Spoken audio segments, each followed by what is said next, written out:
سقط الشيطان.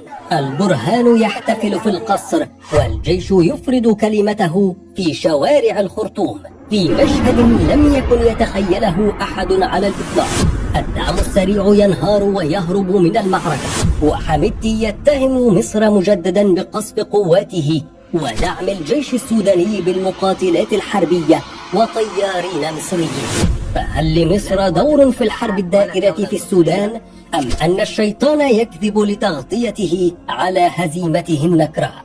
في مشهد لم يكن يصدق، يظهر البرهان في القصر الرئاسي في الخرطوم محتفلا بالنصر على قوات الدعم السريع، وتم تحرير العاصمة السودانية وهروب عناصر الجنجويد وسط نحيب حميدتي الذي أكد مساعدة مصر للجيش السوداني عسكريا واستخباريا للإطاحة به.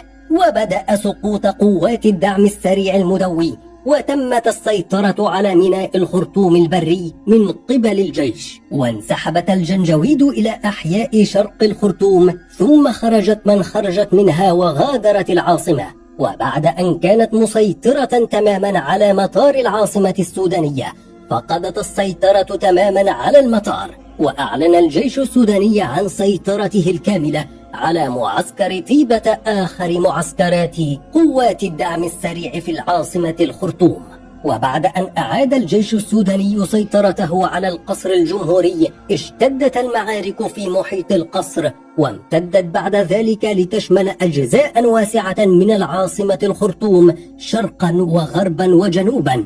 وتوزع الجيش السوداني عبر قواته المختلفة، ودارت المعارك بينه وبين قوات الدعم السريع التي خلفت مئات القتلى والأسرى.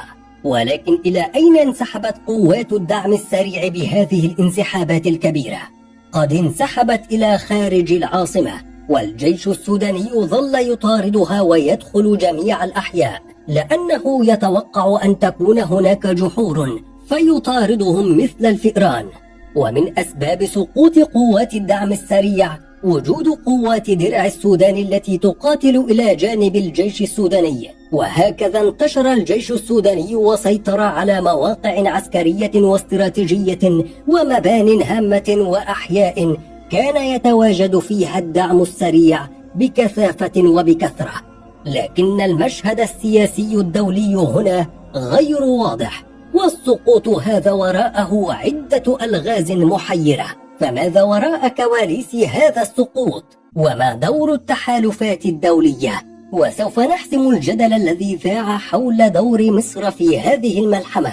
هناك تحالفات وتوترات معقدة بين الجيش السوداني وقوات الدعم السريع والإمارات، ويتهم الجيش السوداني الإمارات بدعمها قوات الدعم السريع، بينما تنفي الإمارات هذه الاتهامات وتقول أن قوات الدعم تريد أن تعلق فشلها على الإمارات. لكن المفاجأة أن هناك تقارير تشير إلى أن الإمارات تدعم قوات الدعم السريع بشكل غير مباشر من خلال توفير السلاح والذخيرة، كما أن هناك تقارير تشير إلى أن الجيش السوداني يحصل على دعم من مصر وتركيا وإيران. لكن ما السر وراء اختيار الإمارات جانب الدعم السريع ومواجهتها للبرهان؟ الأمر ببساطة أن الإمارات كانت تخطط لاستثمار 6 مليار دولار في ميناء على البحر الأحمر، ولكن مع تصاعد الحرب أعلنت الحكومة السودانية إلغاء المشروع. هذا التطور يظهر مدى تعقيد الأوضاع في السودان ومحاولات الدول الإقليمية للتدخل في الأزمة. فالإمارات هنا تبحث عن مصلحتها أولاً قبل مصلحة الشعب السوداني نفسه. ونرى أن هناك صراعا خفيا بين الجيش السوداني وقوات الدعم السريع بسبب التحالفات بينهم وبين الإمارات وإسرائيل وإثيوبيا. ويأتي هنا دور مصر الهام، فقد لعبت دورا في دعم الجيش السوداني، مما ساهم في انتصاراتهم على قوات الدعم السريع. فقد نقلت صحيفة وول ستريت جورنال أن مصر أرسلت مقاتلات الميج 29 وطيارين مصريين لقصف قوات الدعم السريع ومساعدة الجيش السوداني على الانتصار في المعركة. كما أمدت أيضا الجيش السوداني بقنابل أمريكية زنة 250 كيلوغراما التي لا يملكها الجيش السوداني، وقد استخدمت في قصف تمركزات الجنجويد.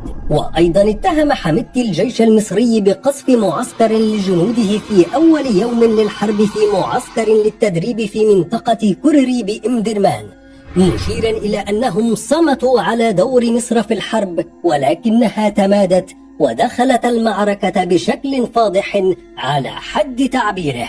وبعد الخسائر التي مني بها حمدان دقلو، ظهر مرة أخرى ليتهم مصر أن سلاح الجو المصري قصف قواته في منطقة جبل مويا بولاية سنار خلال المعارك التي دارت مع الجيش السوداني، وقام أيضا باتهامها بالمشاركة في عمليات التدريب والقتال مع الجيش السوداني، وأنها ظلت تدعم الجيش بكل الإمكانيات العسكرية. فمصر تدعم الجيش السوداني لعدة أسباب، منها رؤيتها للجيش كضامن أساسي للاستقرار على حدودها الجنوبية، كما أن انهيار السودان قد يؤدي إلى تدفق ملايين اللاجئين إلى مصر، مما يضعف موقفها في مفاوضات سد النهضة مع إثيوبيا. وتواجه القاهرة تحديات كبيرة في ملف المياه والوضع السياسي غير المستقر في السودان، مما أضعف موقفها أمام إثيوبيا في مفاوضات سد النهضة. والسودان كان دائما حليفا قويا لمصر في هذه القضية، ولكن مع استمرار الأزمة السودانية أصبحت مصر في موقف أكثر ضعفا. وفي محاولة لتعزيز موقفها بدأت مصر في بناء تحالفات إقليمية مع الصومال وإريتريا للضغط على إثيوبيا التي كانت داعمة لقوات الدعم السريع، كما أن تحالف مصر مع الجيش السوداني سيساهم في محاربة الإرهاب. ولكن ما رأي المجتمع الدولي في هذه الصراعات الداخلية والخارجية؟ الموقف الدولي من الأزمة السودانية معقد ومتشابك، فقد فرضت أمريكا عقوبات على قادة الجيش السوداني وقوات الدعم السريع بسبب انتهاكاتهم في الحرب، كما أنه تم اتهام الإمارات بدعم قوات الدعم السريع رغم نفيها لهذا الدعم.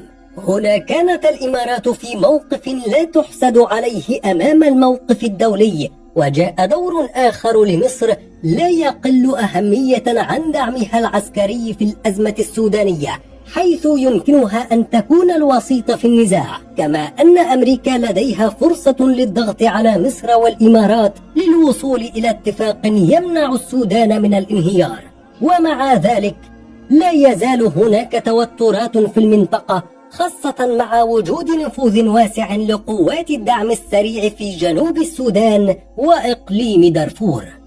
وفي النهاية يبدو أن الوضع في السودان معقد للغاية، مع وجود تحالفات وتوترات متعددة بين الجيش السوداني وقوات الدعم السريع والإمارات وإسرائيل وإثيوبيا. ومن المهم مراقبة التطورات في المنطقة والعمل على تعزيز الاستقرار والسلام.